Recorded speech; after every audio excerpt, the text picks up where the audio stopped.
Le damos la más cordial bienvenida a esta nueva edición de El Contacto Cristiano. En unos minutos, Ricardo vendrá a exponernos el tema de hoy. Pero antes, quiero recordarle que si usted no ha pedido aún la serie de estudios bíblicos que estamos ofreciendo gratuitamente, lo puede hacer hoy mismo, a la dirección que le daré al final del programa. Y ahora sí, su amigo de siempre, el hermano Ricardo. A Dios le encanta contestar las oraciones de los suyos, pero las oraciones deben ser presentadas correctamente, de manera que Él las pueda contestar sin tener que honrar al pecado. Para mostrarnos cómo recibir contestaciones a nuestras oraciones, Él nos ha dado 5 principios. El primer principio tiene que ver con nuestra actitud para con Él.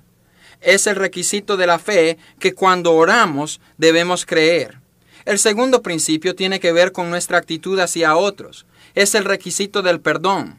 Cuando oramos, debemos perdonar.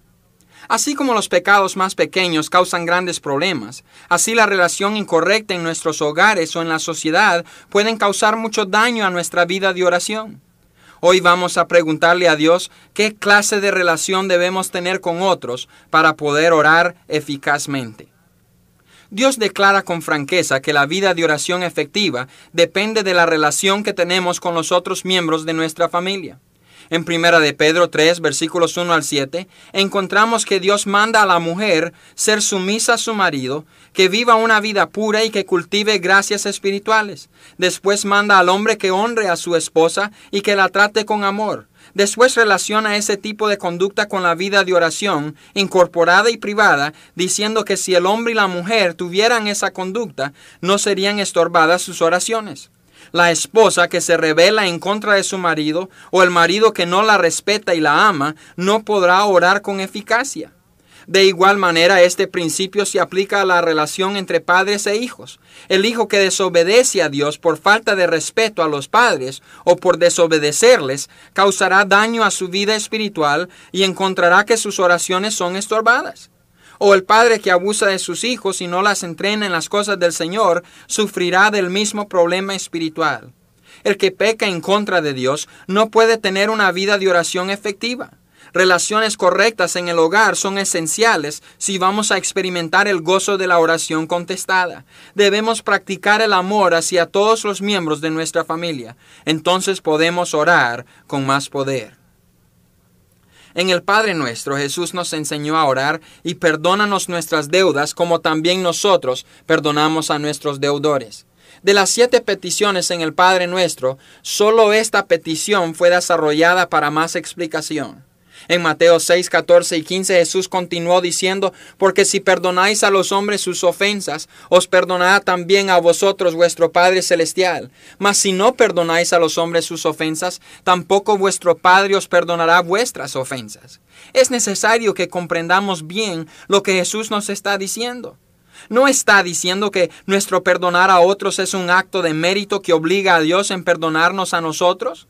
Ni tampoco está diciendo que el perdón de Dios es imperfecto y que nosotros tenemos que darle el ejemplo. Tampoco proveyó un fundamento sobre el cual podemos sentir que somos perfectos por haber perdonado a otros. Jesús dijo totalmente diferente a todo esto. En primer lugar, el Señor está reconociendo que nosotros pecamos en contra de Dios. Algunos de nuestros pecados se encuentran en el área de responsabilidades que no cumplimos. Nosotros debemos orar, perdónanos nuestras deudas. Algunos de nuestros pecados se encuentran en el área de irnos en contra de su voluntad, y entonces debemos orar, perdónanos nuestras ofensas. Debemos acordarnos de las palabras de Romanos 3:23, por cuanto todos pecaron y están destituidos de la gloria de Dios. No puede ser más claro. Nosotros hemos pecado en contra de Dios. Hemos pecado en contra de Él personalmente e individualmente. En segundo lugar, el Señor está reconociendo que pecamos los unos contra los otros. Esto se ve en que nosotros pedimos perdón, así como perdonamos a otros. Es un hecho establecido, según Santiago 3:2, que nosotros nos ofendemos muchas veces. Algunas de estas ofensas son intencionales y otras son accidentales, pero las ofensas surgen. En esto ninguno de nosotros somos inocentes. En tercer lugar, el Señor reconoce que nosotros deseamos el perdón de Dios, pero que al mismo tiempo nosotros no estamos dispuestos a perdonarnos los unos a los otros. Por eso es que Jesús puso condiciones en su oración. Los puso para enseñarnos lo serio que es tener un espíritu amargo que no quiere perdonar. Él hizo la petición, perdónanos nuestras deudas, y la condición, como también nosotros perdonamos a nuestros deudores. Si no estamos dispuestos a orar esa oración, nunca tendremos poder en nuestras oraciones. ¿Por qué es importante tener un espíritu perdonador para con otros? Vamos a ver lo que Dios requiere de nosotros. En primer lugar, al cristiano se le enseña a perdonar. Simón Pedro le preguntó a Jesús, ¿cuántas veces perdonaré a mi hermano que peque contra mí? ¿Hasta 7? Jesús le respondió diciendo, no te digo hasta 7, sino aún hasta 70 veces 7. Lo que dijo era que no debíamos llevar la cuenta. Debemos perdonar y perdonar y perdonar. Nuestro perdonar debe ser sin límite. Otra vez Jesús dijo en Lucas 17, 3 y 4, si tu hermano pecare contra ti, repréndele, y si se arrepintiere, perdónale. Si 7 veces al día pecare contra ti, y 7 veces al día volviere a ti, diciendo, me arrepiento, perdónale. Dios nos enseña que el perdón es total e incesante. En segundo lugar, el perdón que ofrece el cristiano no es una obra de la carne, sino que está basado sobre su relación con Dios. El cristiano puede perdonar porque él mismo ha sido perdonado. Cristo nos dio el ejemplo y provee la gracia para perdonar. El cristiano nunca debiera decir, no puedo perdonar. Dios le ayudará. No hay excusa para que el cristiano guarde un espíritu de amargura y rencor. En tercer lugar, tener un espíritu que no perdona es rebeldía a Dios, es pecado. Él demanda que guardemos Efesios 4:32 que dice, antes sed benignos unos con otros, misericordiosos, perdonándoos unos a otros como Dios también os perdonó a vosotros en Cristo. Desobediencia a este mandato es pecar. El tener un espíritu de no perdonar es directa desobediencia. Es rebelión en contra de la voluntad de Dios. Es un pecado terrible.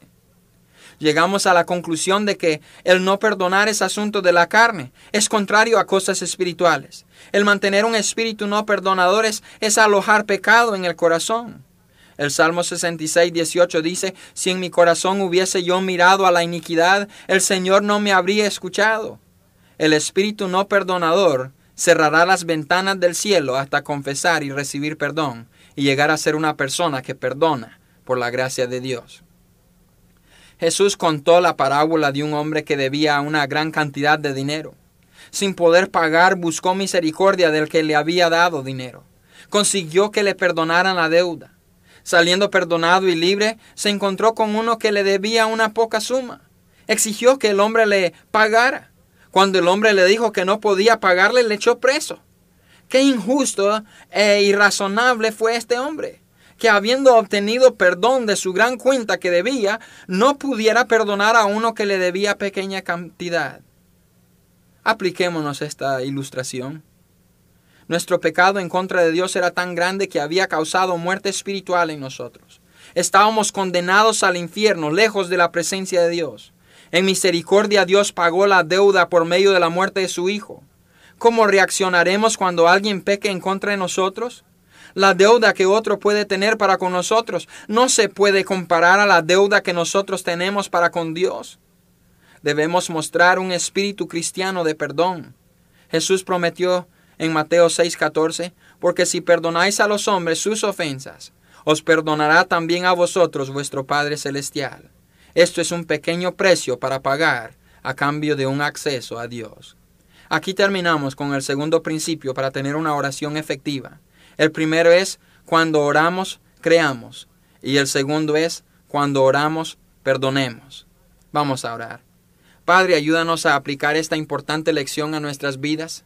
Señor, muchas veces nos cuesta perdonar a otros. Sin embargo, sabemos que debemos perdonarnos los unos a los otros. Perdónanos por fallar en esto. Enséñanos, porque te lo pedimos en el nombre de Jesús. El día de hoy, ¿verdad? Lo importante es que más que pensar en estos principios bíblicos, los pongamos en práctica. Para ayudarle en esta tarea, queremos hacerle llegar nuestros cursos bíblicos por correspondencia en forma totalmente gratuita.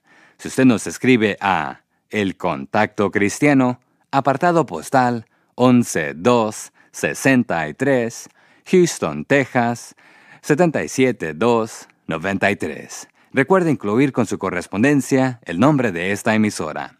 Nuevamente nuestra dirección es El Contacto Cristiano, apartado postal 11263, Houston, Texas, 77293. Esta fue una producción de la Asociación Bautista Misionera de América. Nos volveremos a encontrar, Dios mediante, en nuestro próximo programa para otra entrega de El Contacto Cristiano.